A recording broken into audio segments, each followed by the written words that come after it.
Hi guys! Welcome back to my YouTube channel. And for today's video ay gusto ko lang gawan ng ika 1,000 na video itong aking channel.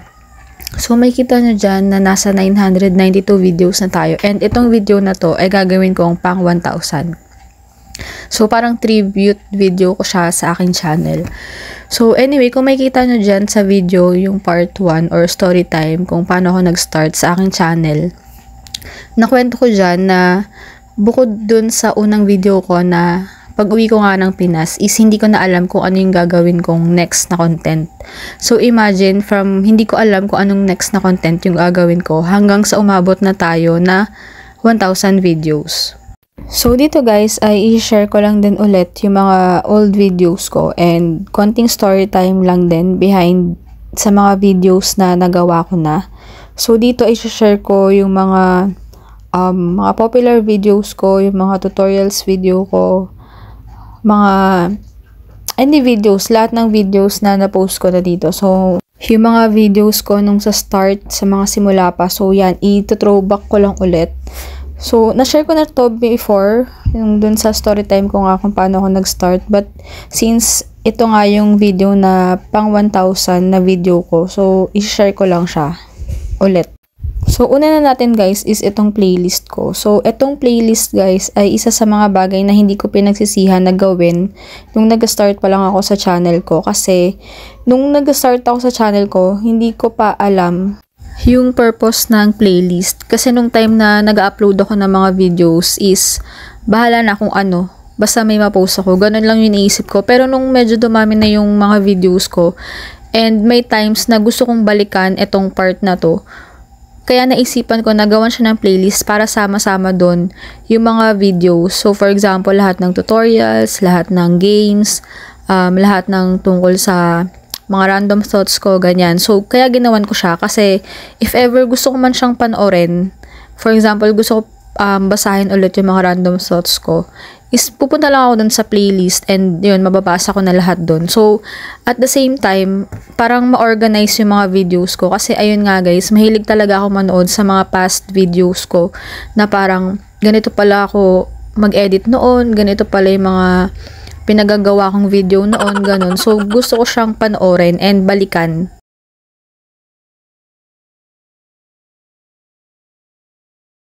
So, balikan ko lang guys yung aking pinaka-oldest na video. And nakwento ko nga to sa story time ko na ang pinaka-unang video ko is nung umuwi ako sa Pinas. And then after nun, hindi ko na alam yung iko-content ko. Pero may mga dogs kami, kaya sila yung na-content ko. Etong third video, ito yung time na parang random thoughts ko sa isang person na yung nafe-feel ko sa kanya. Kasi that time parang medyo in love pa yung peg ko niyan.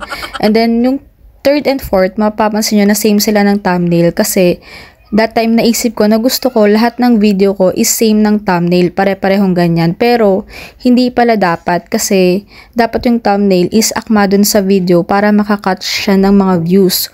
So, nung mga next na video ko niyan, nag-base na ako dun sa thumbnail, inayos ko na yung thumbnail. And nag-start na din ako mag-post ng mga random na tutorials, ganyan. And nung time na umabot ng 1K yung isang video ko sa tutorials is parang ginanahan ako mag-post lalo ng tutorials kasi nga ang daming nakaka-relate, ang daming gustong malaman yung about doon. Pero lahat naman yun is about sa YouTube. Siguro yung mga mas baguhan pa sa akin sa YouTube or yung mas mga bagong gawa ng YouTube account and gusto nila malaman. Feeling ko that time din nag-start yun kasi pandemic nga ako nag-start. So mostly talaga lahat ng mga tao nun is nag-YouTube. So, ayun, naging random na nga yung mga post ko, tutorials, random thoughts, games. So, yan, paulit-ulit lang na ganun. Tapos, minsan pag wala na akong maisip, binavlog ko din yung about sa mga bagyo, ganyan. Basta kahit ano na lang talaga, guys. And minsan pinapanood ko siya, and natatawa ako kasi parang, ano ba yan, dapat hindi ko na pala pinost to, ganyan. Minsan nakakatawa kasi may mga ganong feeling ako. But anyway, itong mga old videos na talaga to is parang throwback memory sa akin kasi hindi ko nga akalain na nakagawa ko ng ganitong video or na-share ko yung ganitong video.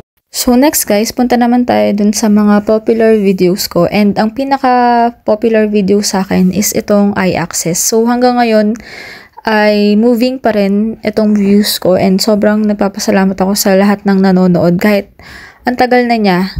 Pero andyan pa rin yung mga latest na nagko-comment and nagtatanong.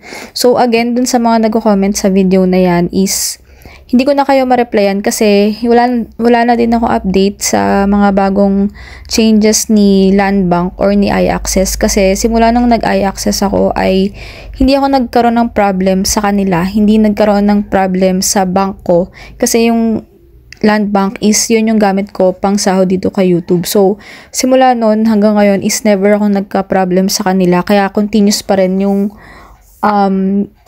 registration ko or yung iAccess ko nung time na yun hanggang ngayon. And then next is itong game na Mir 4. So dito sa Mir 4, nung time na naglaro ako nito is parang 3 months or 6 months nang out yung game. So medyo late na ako pumasok kumbaga. Pero nung time na yan is hindi ko akalain na magagawan ko siya ng content, kasi hindi ko alam, wala akong idea dun sa game eh. Parang nagka-idea na lang ako later on na mayroon siyang mga quest or missions na kailangan gawin. So before ko gawin yung unang quest, atong mission nga dun sa Mir 4 is may mga previous mission na ako na nagawa, and napag-decidean ko na what if gawan ko siya ng tutorial, which is yun na nga, nagsimula na ako sa isa. And hindi ko akalain na magbo-boom din siya, kasi that time naisip ko na sige, gawan ko na lang ng tutorial kasi for sure yung mga low levels is makakarating din sa level ko and gagawin din yung mission na yun. So why not i-share kung paano ko siya tinapos, kung paano ko siya ginawa, ganyan. Kasi dun sa Mir 4 na yan, actually magandang game siya kasi talagang yung mission niya is hindi basta-bastang madali. Kailangan talagang maghanap ka or i-execute mo ng maayos, ganun. So challenging din yung mga mission dyan sa game na yan, and sobrang thankful ako sa game na yan kasi halos lahat ng mga nag-boom na videos ko is dahil sa game na yan. And the next is itong Provident Fund ng Amosop. So ito yung check voucher and quit claim na ginawa ko kay Papa nung pandemic. So nung time na to is pandemic, and online lang din to ginawa. Alam ko may isa pa tong video regarding sa online process or online registration. Pero ayan, ito ay tungkol sa mga seaman na kukuha nga nung Provident Fund nila and quit claim nila. So nung time na to ay umuwi na si Papa sa Pilipinas, and that time nagkasakit kasi si Papa. So ako yung nag-asikaso nung kanya.